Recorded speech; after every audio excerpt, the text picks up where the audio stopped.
աշխարհի մեղքերը ջրհեղեղի պես լցվել են մարդկանց սին հոգիներում, կրծում են սիրտը կոկորտը խեղդում, միտքը բախծում են մարմին վաճառում,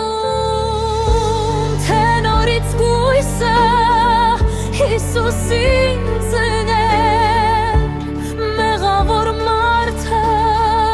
նորից կխաչեր,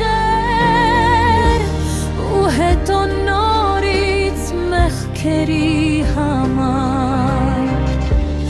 ապաշխարության երկնից կղերսեր։ Աղքատը գոհանում է իր հացի համար,